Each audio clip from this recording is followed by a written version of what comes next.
Relationship before marriage हराम है, ये तयशुदा बात है इस्लाम में। बिल्कुल, यहाँ तक के लव बिफोर मैरिज हराम है, वो एग्जिस्ट ही नहीं करता। ठीक है, अगर लव बिफोर मैरिज एग्जिस्ट नहीं करता तो इसका मतलब ये है कि मेरे जैसे या कई और जो लोग काम कर रहे हैं लोगों के रिलेशनशिप और उन सारी चीजों को लेकर, इसका मतलब वो काम ठीक नहीं कर रहे। नहीं, लेकिन क्योंकि एग्जिस्ट करती है ना, डेफिनेटली एग्जिस्ट करने लग गए सिनेरियो, जाहिर बात, तो इसके लिए फिर उसको हल करने वाले लोग भी आ गए। लिव इन रिलेशनशिप क्या है ये सब जानते हैं, आप भी जानते हैं, लेकिन लिव इन रिलेशनशिप में रहने वाले अमूमी तौर पर शादी नहीं करते एक दूसरे से। उन्हें बहुत अच्छी तरह पता होता है कि हमें एक दूसरे से क्या चाहिए, वो एक दूसरे से अपनी जिनसी ख्वाहिशात पूरा करते हैं, एक दूसरे के साथ अच्छा वक्त या बुरा वक्त गुजारते हैं और उसके बाद अलग हो जाते हैं। स्टूडेंट लेवल पर जिस तरह से आप देखते हैं, यानी अगर आप शहर की मिसाल लें, अगर कोई स्टूडेंट बाहर से पढ़ने के लिए आया है, कोई एक बाहर से पढ़ने के लिए आया होगा, बिल्कुल ठीक, तो वो लिव इन में है। या लाजमी नहीं है कि एक पढ़ने के लिए दोनों एक ही शहर से हो सकते हैं, तो वो भी लिव इन में रह लेते हैं। क्या है कि उन्होंने एक जगह ली, इकट्ठे रहने लग गए, क्लासेस के नाम पर, ग्रुप स्टडी के नाम पर इकट्ठे रहने लग गए और टाइम स्पेंड करने लग गए। अब वजह ये कि उसके ऊपर चेक नहीं है, ज़माना इतनी तेज़ी से बदल गया कि इसके ऊपर चेक नहीं है, और चेक ना होने की वजह से पेरेंट्स का चेक नहीं है, लड़की के ऊपर भी लड़के के ऊपर भी। और जब चेक नहीं होगा तो फिर जो चाहे आपका उसने करिश्मा साज करे, फिर कौन पूछेगा, फिर कौन बताएगा और कौन इजाज़त भी लेगा। और इसकी सबसे जो बुनियादी वजह है वो सेक्सुअल नीड है, फ्रस्ट्रेशन नहीं है, नीड है। ओके, फ्रस्ट्रेशन तब बनती है जब नीड पूरी नहीं होती। ओके, ठीक है। अब आइडेंटिफाई करना पेरेंट्स ने, औलाद जवान हो गई तो शादी कर देनी चाहिए, ठीक, यहाँ पर निकाह मुश्किल है, बिल्कुल ठीक, यहाँ पर निकाह मुश्किल है। मसलन मैं अगर रिश्ता लेने के लिए जाता हूँ, रिश्ता मांगने के लिए जाता हूँ, या मेरे पेरेंट्स जाते हैं, तो ससुराल वाले या सामने वाले डिमांड करते हैं कि भाईजान 5 तोले सोना देना।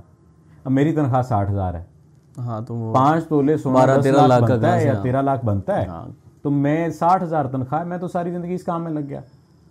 एक तो ये मसला हो गया। फिर सबसे आसान काम फिर तलाश कर लेते हैं लड़का और लड़की, ले भी ना तेरे सोने की ज़रूरत है उसे, ना बेड की ज़रूरत है, ना जहेज़ की ज़रूरत है। अब लड़के वाले कहते हैं कि जहेज़ चाहिए, कहें ना कहें अनसेड वे में कह दिया जाता है, बिल्कुल ठीक, कि जहेज़ की ज़रूरत है। अब उधर से जहेज़ बाप की, अगर एक बंदे की, एक मर्द की 4 बेटियाँ हैं, तो जहेज़ पूरा करता करता मर जाता है वो, और वो जो ख्वाहिशें हैं, वो जो उमंगें हैं, वो जो आरजू हैं, वो दब जाती हैं। तो फिर क्या होगा? फिर यही होगा।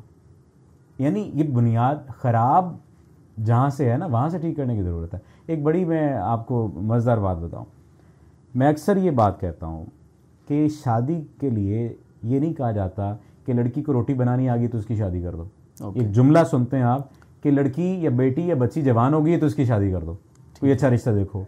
लड़का जवान हो गया तो इसकी शादी कर दो, और साथ साथ कहा जाता है लड़का कमाने वाला हो गया है तो इसकी शादी कर दो। बिल्कुल ठीक। यानी लड़की के लिए शादी की जो बुनियादी इकाई है वो ये है कि जवान हो गई तो उसकी दोनों शादी के कर लिए, दो। यस, ठीक है। लड़के के लिए जो बुनियादी इकाई है कि जवान हो गया तो शादी कर दो, और दूसरा एलिमेंट ये ऐड किया जाता है कि वो अगर कमाने लगे तो उसकी शादी, क्योंकि जिम्मेदारी है, जिम्मेदारी है। बिल्कुल ठीक। हमारे यहाँ बात ग्लैमराइज कर दिया गया कि शादी होगी तो पता नहीं क्या हो जाएगा।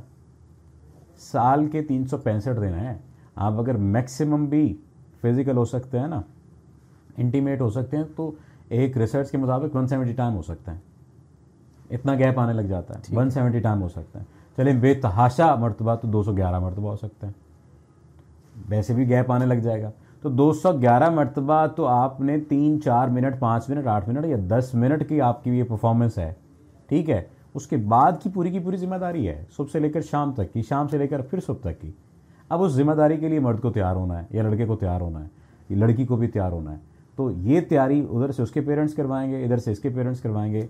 लेकिन अगर निकाह को आसान कर दें, यानी मुफ्त में निकाह करने लग जाएं, कुछ उधर से शर्तें शराइत न रखें, ठीक है, तो बुनियादी जो मसाइल हैं कम हो सकते हैं। मैंने कई बच्चे और बच्चियों की शादियाँ निकाह होते देखे छोटी उम्र में, वो पढ़ रहे थे, उनके निकाह हो गया, उनका मसला एक हल हो गया, और फिर उन्होंने टॉप किया, उनका मसला ही हल हो गया, उनकी अच्छी जॉब्स हो गई, वो अच्छे काम करने वाले बन गए, अच्छा बिजनेस चलाने वाले बन गए। क्योंकि बड़ा होके भी आपने टॉप करके भी, CSS करके भी रिश्ता करना है, तो इस चक्कर में कि अच्छी शादी है, अब वो अच्छी शादी चलेगी या नहीं चलेगी। बिल गेट की मिसाल ले लें, 26 अरब डॉलर की तलाक हुई है मेलिंडा गेट्स के साथ, तो एट द एंड तो तलाक हो गई, बिल्कुल। तो फिर दुनिया का अमीर तरीन आदमी भी था।